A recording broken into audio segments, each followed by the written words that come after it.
오늘 모신 분은 신영증권 엄경화 연구위원이십니다. 안녕하세요. 안녕하세요.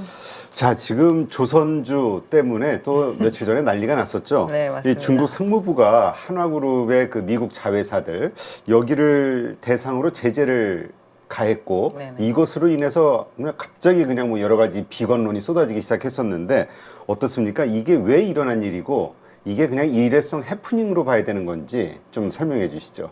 일단 이거에 대한 발언의 내용은 그냥 이해는 이, 눈에는 눈 약간 그런 내용으로 한 얘기이고요. 실제로 저희가 이제 미국에서 중국의 조선업과 해운업에 대한 제재를 좀 하겠다. 그래서 중국 해운사가 미국에 입항을 해도 뭔가 입항 수수료를 많이 물리고 중국에서 만든 타국의 선박들도 많이 물리겠다라고 얘기를 했는데요. 그거랑 똑같이 뒤집은 방향을 먼저 얘기를 했습니다. 일단 그럼 중국도 미국 해운사나 미국 선박이 중국에 입항하면 우리도 입항 수수료를 많이 물리겠다라고 했는데 그런 게 없잖아요.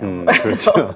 없는 대상에다 대고 저희가 제재를 가하겠다라고 우리도 똑같이 대응할 거야 라는 그냥 그런 톤을 좀 제시를 한 것에 불과하고 정말로 뭔가 그 미국의 조선업이 조금 좋아지는데 도움이 되는 코어를 제재를 하려고 했었으면 이 미국에 있는 한국 조선 업체들의 법인이 아니라 한국에 있는 업체를 직접적으로 제재를 했었어야 됐을 텐데 그러한 부분은 좀 나타나지 않았기 때문에 우리도 미국에 대한 뭔가 제재를 하고 있다는 걸 보여주기 위한 약간 표면적인 그런 발언이었다고 저희는 보고 있습니다. 그렇다면 그냥 단순한 그 엄포용, 협상용 네네. 이렇게 봐야 될까요? 외교용 발언 뭐 이런 거.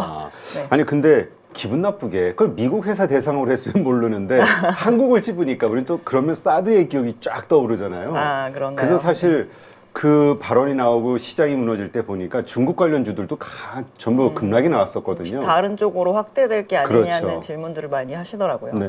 근데 너무도 그 정말 보여주기식에 불과한 그런 발언이었다라고 저는 보고 있습니다. 아, 네. 그러면 그냥 지금 시장은 이제 그 악재를 잊은 듯한 지금 분위기를 보여주고 있는데 그래서 그때 빠지면서 조정받을 때 보니 아 사실 그게 기회였었구나라고 생각이 될 정도로 파봐도 이걸로 인해서 실제로 우리나라 업체나 아니면 지금 현재 미국의 법인을 조성하고 있는 그 업체들도 어떠한 숫자에도 스크래치가 가지 않을 만한 얘기였었는데 이제 그 부분으로 조정을 받은 거를 좀 되돌리는 게 좀 빨랐죠. 그래서 네. 근데 왜 이제 자꾸 이제 왜라는 질문이 생기는 거예요. 네. 왜 그 여러 개의 조선사 중에 한화를 건드렸을까? 뭐 근데 의미 좀 있을까요? 너무도 저희도 체감을 하지만 하나그룹의 이 친미적인 움직임은 그냥 저희가 약간의 뉴스만 봐도 필리 먼저 인수하고. 체감을 할 만하잖아요. 굳이 이제 미국에서 미국 현지에 직접 뭔가 투자를 하는 것에 대한 부분을 좀 해줬으면 좋겠다라는 얘기를 하기 전에 이미 사전에 인수가 들어갔고 저희가 얼마 전에 이제 정상회담 이후에도 또 이제 미국에 있는 그 필리 조선소에 처음에 인수할 때는 1억 달러밖에 돈이 들어가지 않았지만 뭐 향후에 50억 달러를 투자하겠다라는 그런 계획까지 발표가 될 정도로 먼저 움직이는 그런 모습을 보였고 이제 그거에 대해서 구체적인 숫자가 나온 어떻게 보면 유일한 지금 한국 법인이라고 볼 수가 있거든요. 그렇기 때문에 아마 하나였지 않나 싶습니다. 네. 근데 그 한화 엔진도 그렇고 사실 그 중국 조선에서 그 외국에 수주를 할 때 그래도 엔진을 한국에서 가져다 쓴다 뭐 이런 얘기가 많았었잖아요. 네. 그러니까 지금 한국의 그 조선 엔진, 그러니까 기자재 이쪽을 빼고 중국이 자립할 수 있는 상황은 아닌가요? 29년에 인도될 선박 정도부터는 아마 중국에서 추가로 증설하는 엔진이 조금 영향을 주지 않을까라고 얘기를 하고 있는 상황인데요. 그게 100%다 커버를 할 수 있는 상태는 아니고 지금 하나엔진 기준으로 보면 수주 잔고 중에 한 절반 가까이가 거의 중국향 물량에 해당이 되는데 그것도 중국의 뭐 전체적으로 이렇게 뭐 퍼스트 티어, 세컨 티어 뭐 중에서 뭐 다 두루두루가 아니라 정말 저희는 최고점에 있는 조선소들이랑만 거래를 하게 되는데 그 부분 같은 경우는 아마 커버가 불가능할 거고요. 실제로 엔진 같은 경우는 선주가 조선소에다 발주를 하면서 여기 메이커로 써주세요 라고 이렇게 지정을 하는 기자재이기도 하기 때문에 중국이 아무리 수주를 많이 받아서 이 부분을 자체적으로 해결하려고 한다고 하더라도 선주의 마음이 그렇지가 않으면 한국에 의존을 해야 되는 상태다라고 보셔야 될 것 같습니다. 네. 어쨌든 지금 미국에서 불고 있는 마스가 열풍 그리고 근데 사실 그 뒤집어 보면은 중국을 이기자라는 그 아주 핵심 메시지가 분명하잖아요. 중국의 그 해군력을 네. 잘 방어하자. 이거죠. 그리고 그 마스가의 중심은 또 우리가 지금 떠오르고 있고 네네. 이거에 대해서 중국이 그렇게 마음이 편할 것 같지는 않은데 이와 관련된 그래서 이제 이번에 이 한화 관련된 이슈도 이거에 대한 큰 그림 중에 한 시작 부분 아닐까 이런 걱정들을 좀 하긴 했었거든요.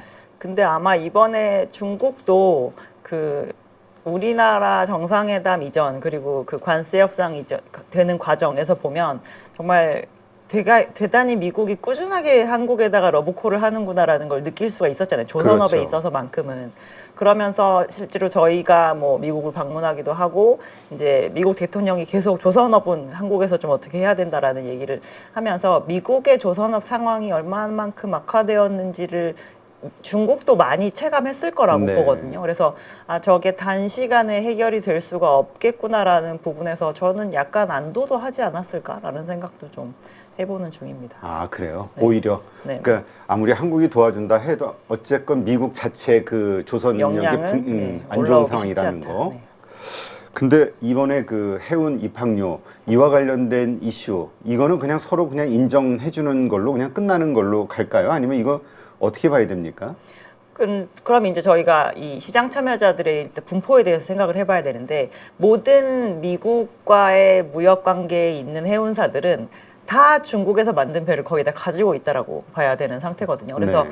이러한 이슈는 해운업에 종사하는 업체들에게 되게 공통된 이슈인 거죠. 이쪽에서도 부과가 많이 되는데 저 업체도 많이 되고 또 저 옆에 있는 업체도 많이 되고 하는 부분이니까 그냥 공통적인 비용 증가 요인이라고 한다면 사실 그 부분은 운임에 전가하는 방식이 될 거라서 처음에 저희가 이 USTR이 이 부분을 발표했을 때 가장 극렬하게 반항을 했던 그 집단이 미국의 수입업자들이었었거든요. 아 그렇죠. 우리가 다 뒤집어 쓰는 거 아니냐라. 그렇게 되면 가격 경쟁력도 없고 이제 향후에 거래하는 거래량도 많이 축소가 될 텐데라는 부분이었는데 저희는 그렇게 대응을 할 가능성이 일단 높다라고 보고 있고요. 만약에 미국에 입항하는 부분을 최대한 중국에서 만든 배를 조금 배제를 하고 다른 국가에서 만든 배들로 조금 배치를 할 수 있는 어느 정도의 여력이 있다라고 한다면 막 급진적으로 향후에 모든 발주를 한국으로 전환한다거나 막 이러한 그 방향으로 움직이진 않을 거라고 보고 있습니다. 아 그렇군요. 그렇다면 이것이 특별히 우리 조선업계의 또 다른 어떤 새로운 성장 동력, 호재 이게 되지는 않는다. 그거는 우리나라 투자자들의 좀 기대인 것 같고요. 저는 그렇게 굴러가기는 어려울 것 같습니다. 네. 어쨌건 이번에 조선주가 특히 한화 관련 종목들이 그냥 쭉 빠졌었는데 그때가 어쨌든 가장 좋은 매수 기회였다. 저가 매수 좋은 기회. 기회를 주는 이벤트였다라고 보고 있습니다. 이제 3분기 실적 발표가 다가오고 있잖아요. 네네. 어떻게 보세요? 이번 조선사들의 실적 발표. 이번 조선업체들의 실적은 일단 전년 동기와 비교를 하자면 영업일수가 그래도 상대적으로 많은 분기에 해당이 됩니다. 저희 작년과 재작년까지만 해도 3분기에 집중휴가 기간도 있었고 그리고 추석 연휴도 있었고 했었는데 이번에는 추석 연휴가 10월로 미뤄진 상태잖아요. 그래서 영업일수가 줄어드는 폭이 다른 연도에 비해서 상대적으로 적고 그럼에도 불구하고 이제 올해 중에서도 당연히 영업일수가 조금 적었던 건 맞지만 이 수주를 해서 막 매출로 인식하는 거 기준으로 상반기 대비 하반기의 물량들이 단가 상승폭이 좀 큰 편에 해당이 됩니다. 그래서 가격이 많이 올라가는 구간이기 때문에 이번 3분기의 실적이 나오고 나면 3분기뿐만 아니라 4분기에 대한 실적 기대감이 많이 좀 두드러지게 올라오는 그런 시기가 될 것 같고요. 그래서 저는 개인적으로 실적 시즌이 조금 기다려지는 상황입니다. 그렇다면 그 실적 발표가 세론보다는 또 새로운 어떤 모멘텀이 될 수도 있다. 네, 오히려 그러면 그 다음 스텝은 어디까지 갈 수 있을까라는 기대감을 좀 가져갈 수 있을 것 같습니다. 지난번에 제 기억으로는 우리 엄 의원님께서 그 연말쯤 가서 하반기에 그 이것이 더 갈지 안 갈지는 새로운 신규 수주 실적이 나오느냐 이 발표를 좀 봐야 된다라는 말씀하셨던 게 기억이 나는데 어떻습니까? 새로 지금 수주가 좀 들어오고 있나요? 올해 이제 여름을 조금 지나면서 수주 시장에서 분위기가 바뀐 게 하나 있는데요. 컨테이너 선박이 지금 유일하게 작년보다 올해 수주가 더 강도가 센 상황이거든요.